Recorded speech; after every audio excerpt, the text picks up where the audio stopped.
Brought to you by My 11 Circle. Win first prize Mahindra Thar. Download the app now. Hello and welcome to this very special interview that I have with us today. In the early part of the 90s and the start of the 2000s, this duo had the wood over the entire tennis world. They were aptly dubbed the Woodies. Yes, you know who I am talking about. One was Mark Woodford. The other half of the Woodies I have with me is Todd Woodbridge. Todd, thank you so much for taking time out and interacting with us. My pleasure. No, it's nice to hear you talk and think about the memories, but then I'm also looking forward to what's about to happen in Australia in a few weeks' time. Absolutely. Todd, in 2022, we saw one of the greats bow out in Roger Federer. Now in 2023, Rafael Nadal and Novak Djokovic have one more year, but they are in the wrong side of the 30s. Is 2023 the start of the big three just fading away and the new generation coming up when it comes to tennis? Well, I think there is certainly the big question mark over it, because when you look at what happened at the end of last year when Carlos Alcaraz came through to win the US Open, and I didn't think that we would see that change, but it is happening. However, I think that Novak Djokovic still has plenty to say about owning the most majors in men's tennis. I know that he's incredibly driven to be able to get back in front of, first he has to tie, but get back in front of Rafa Nadal. So I think we're in actually for a very good 6 months, because I think we have to see whether Rafa can bounce back from injuries. Obviously, he has a new son, brand new family, and lots of different distractions than he's ever had in his life and career before. But Novak, because of the choices that he made last year or this year in 2022, he left a little bit out there. But we've got to remember he's hungry and he's fit, and he will be back in Australia, and that's the place that he's won 9 of his majors. And I think it's going to be a very interesting Australian Open. It is the subject of this tricky subject of Novak Djokovic that I'm next coming to, Todd, because we all saw the fiasco what happened in 2022 when it came to the Australian Open, Novak's vaccination and everything. He's back in 2023. But do you think the Australian Open is still recovering from what happened in 2022? Well, the tournament and the fans, definitely not. I think there will be a lot of talk about it, and it will be something that he's going to have to deal with on his arrival. But he's a true professional, and he's dealt with many things within media over his career. So he's got that experience. I think it's great for the tournament. Ultimately, we want all of the very best players there. And that didn't happen at the beginning of this year. And our laws and rules have all changed, and our doors are open, and everybody is welcome to come back. And I think that's the message that the tournament has out there. And that's the message for Novak. As Australians, we're allowed to travel now. We weren't allowed, and we're allowing everyone in, and he's a part of that journey now.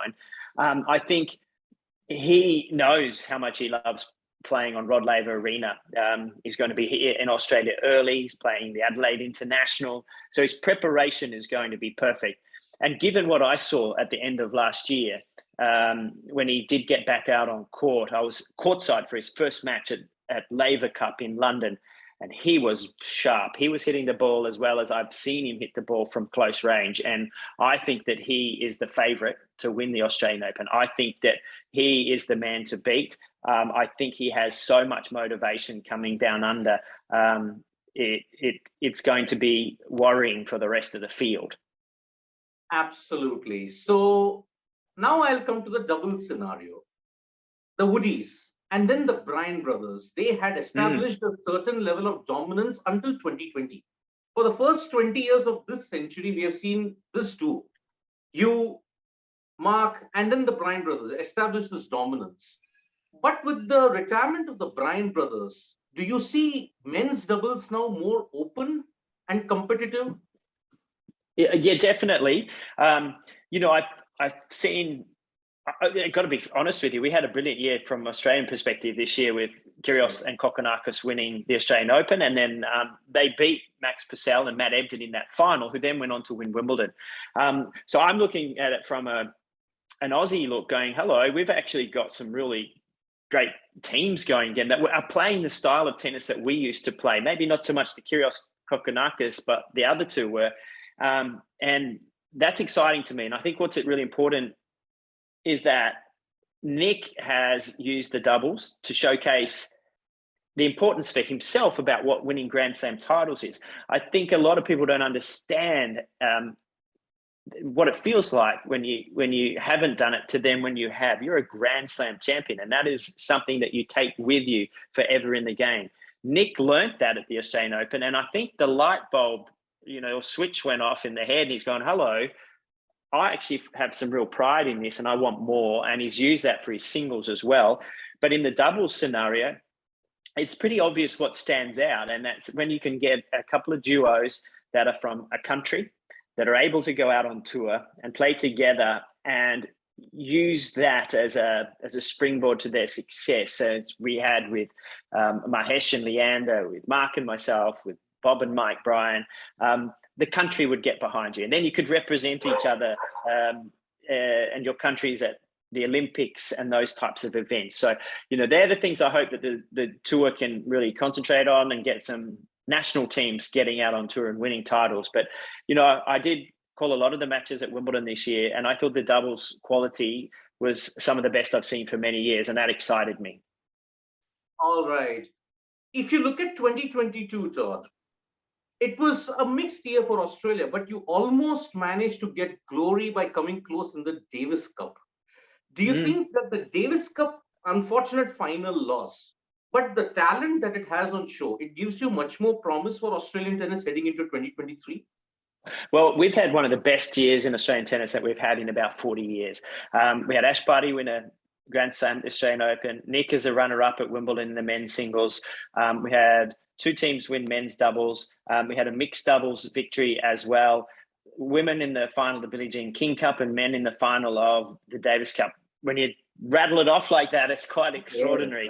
But in terms of the men in the Davis Cup, well, we didn't have Nick play. And if we can get him back in the team, we've got a really strong team of he and Alex de Minaur and our doubles combinations that have won majors as well. And yes, we can win.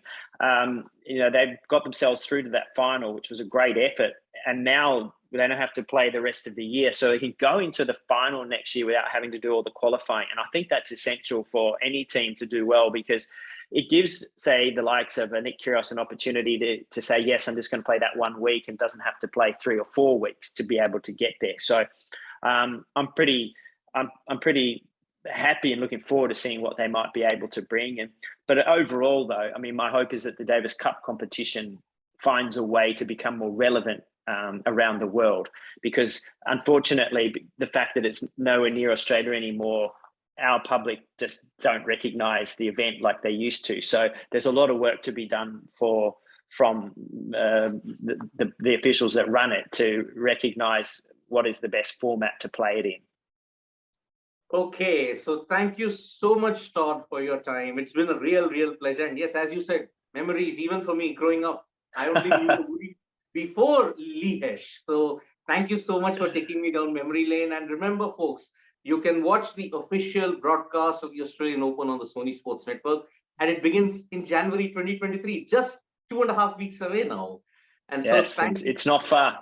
I got to go do my homework and get my head in the game for commentary as well. But it's been a pleasure talking to you. Thanks for having me. Hope to meet you in the near future, Todd. Really praying. And thank you so much for your time. मेरे साथ जुड़िए मनाने के लिए cricket का सबसे बड़ा त्योहार। मैच से जुड़े आपके हर सवाल का हम देंगे जवाब। जानने के लिए हर update, live analysis, special interviews download कीजिए स्पोर्ट्स तक ऐप।